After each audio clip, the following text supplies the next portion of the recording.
ಕಾಣಿಸುತ್ತಾ ನಿಮಗೆ? ನೋಡಿ, ಇದೇ ಮಳೆ ಹೊಡೆದಿರೋದು. ಈ ಮಳೆ ಈಗ ಇಲ್ಲಿಂದ ತೆಗ್ದೆ. ಈಗ ಇದು ನಮಸ್ತೆ ರೈತ ಬಂದವ್ರೆ, ನಾನೊಂದು ದಾರಿಲಿ ಹೋಗುವಾಗ ಒಂದೆರಡು ತೋಟ ನೋಡಿದೆ. ಇಲ್ಲಿ ಇದು ನೇಲಿಂಗ್ ಅನ್ನೋ ಒಂದು ಟೆಕ್ನಾಲಜಿನ ರೈತರು ಮಾಡಿದ್ದಾರೆ. ಅಂದರೆ ಏನು ಮಾಡಿದ್ದಾರೆ ಗೊತ್ತಾ, ಅಡಿಕೆ ಗಿಡಗಳಿಗೆ ಈ ಮಳೆ ಹೊಡೆದಿದ್ದಾರೆ. ನೀವು ಇಡೀ ತೋಟ ಅಬ್ಸರ್ವ್ ಮಾಡ್ಬೋದು, ಎಲ್ಲ ಗಿಡಗಳಿಗೂ ಮಳೆ ಹೊಡೆದಿದ್ದಾರೆ. ಹೌದಾ? ಈ ಥರ ಮಳೆ ಹೊಡೆದಿದ್ದಾರೆ. ಇದು ನಂಗೆ ಗೊತ್ತಿಲ್ಲ, ಎಲ್ಲೋ ಯಾವುದೋ ಸೋಷಿಯಲ್ ಮೀಡಿಯಾದಲ್ಲಿ ನಾನು ಕೆಲವೊಂದು ವಿಡಿಯೋಗಳು ನೋಡಿದ್ದೆ ಇದ್ರ ಬಗ್ಗೆ. ಬಟ್ ಇದು ಎಷ್ಟರ ಮಟ್ಟಿಗೆ ಇದು ವೈಜ್ಞಾನಿಕವಾಗಿದೆ, ಇದರಿಂದ ಇವರಿಗೆ ಇಳುವರಿಯಲ್ಲಿ ಏನು ವ್ಯತ್ಯಾಸ ಆಗಿದೆ, ಏನು ಒಳ್ಳೇದಾಗಿದೆಯಾ ಕೆಟ್ಟದ್ದಾಗಿದೆಯಾ ನಂಗಂತರೂ ಐಡಿಯಾ ಇಲ್ಲ.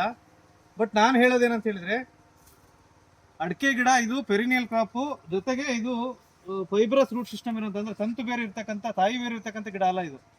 ಇದಕ್ಕೆ ರಿಜುವಿನೇಷನ್ ಕೆಪಾಸಿಟಿ ತುಂಬ ಕಡಿಮೆ. ಅಂದರೆ ನಿಮಗೆ ಒಂದ್ಸರಿ ಡ್ಯಾಮೇಜ್ ಆಯಿತು ಅಂತ ಹೇಳಿದರೆ ಆ ಡ್ಯಾಮೇಜನ್ನು ಮತ್ತೆ ರಿಪೇರಿ ಮಾಡ್ಕೊಳ್ಳೋಂಥ ಕೆಪಾಸಿಟಿ ಅಡಿಕೆ ಗಿಡಕ್ಕಿಲ್ಲ.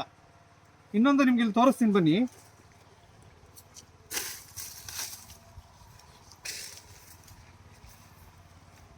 ಇಲ್ಲಿ ನೋಡಿ, ಇಲ್ಲಿ ಮಳೆ ಹೊಡೆದಿದ್ದಾರೆ. ಇಲ್ಲಿ ಕಾಣಿಸುತ್ತಾ ನಿಮಗೆ? ನೋಡಿ, ಇದೇ ಮಳೆ ಹೊಡೆದಿರೋದು. ಈ ಮಳೆ ಈಗ ಇಲ್ಲಿಂದ ತೆಗ್ದೆ. ಈಗ ಇದು ಹೀಗಿತ್ತು ಮಳೆ. ನೋಡಿ, ಈ ಜಾಗ ಇದೆಯಲ್ಲ, ಇದು ಸೀಳ್ಬಿಟ್ಟಿದೆ. ಈ ಮಳೆಗಾಲದಲ್ಲಿ ಇದರಲ್ಲಿ ನೀರು ಹೋಗಿ ಹೋಗಿ ಹೋಗಿ ಹೋಗಿ ಏನು ನಾವು ಬಿಸಿಲು ಬಂದಾಗ ಯಾವ ರೀತಿ ಒಳಗಡೆ ಹೋದರೆ ನಿಧಾನಕ್ಕೆ ಮರ ಕೊಳಿತಾ ಕೊಳಿತಾ ಕೊಳಿತಾ ಗಾಳಿ ಬರ್ತಿದ್ದಂಗೆ ಮುರಿದು ಬೀಳುತ್ತಲ್ಲ, ಹಾಗಾಗೋ ಚಾನ್ಸಸ್ ಜಾಸ್ತಿ ಇದೆ ಅಂತ ನನಗನ್ನಿಸ್ತಾ ಇದೆ. ದಯವಿಟ್ಟು ಈ ಥರ ಮಾಡೋಕ್ಕಿಂತ ಮೊದಲು ಒಂದ್ಸರಿ ಇದ್ರ ಬಗ್ಗೆ ತುಂಬ ಆಳವಾಗಿ ಅಧ್ಯಯನ ಮಾಡಿ ಆಮೇಲೆ ಮಾಡೋದು ಒಳ್ಳೆಯದು ಅಂತ ನಂಗೆ ಅನಿಸ್ತಾ ಇದೆ. ಬಟ್ ಹಾಗಂತೇಳಿ ಇದ್ರ ಬಗ್ಗೆ ನಾನು ನೆಗೆಟಿವ್ ಆಗಿ ಮಾತಾಡ್ತಾ ಇಲ್ಲ. ಇದರಲ್ಲಿ ವೈಜ್ಞಾನಿಕವಾಗಿ ಅಕಸ್ಮಾತ್ ಆಗಿ ಇವ್ರಿಗೆ ನಿಜವಾಗ್ಲೂ ಇಳುವರಿ ಜಾಸ್ತಿ ಆಗಿದೆ, ಚೆನ್ನಾಗಿದೆ ಅಂತ ಹೇಳಿದ್ರೆ ನಂಬೋದೇನೋ. ಬಟ್ ನನಗೆ ರೈತರು ಸಿಗಲಿಲ್ಲ. ಇದ್ರ ಬಗ್ಗೆ ಅಕಸ್ಮಾತ್ ಯಾರಿಗಾದರೂ ವೈಜ್ಞಾನಿಕವಾಗಿ ತಿಳಿದಿದ್ರೆ ದಯವಿಟ್ಟು ಮಾಹಿತಿಯನ್ನು ಹಂಚ್ಕೊಳ್ಳಿ. ನೋಡೋ 4 ಜನ ರೈತರಿಗೆ ಹೆಲ್ಪ್ ಆಗಲಿ ಅಂತ ಈ ಒಂದು ವಿಡಿಯೋ ಮಾಡ್ತಾ ಇದ್ದೀನಿ.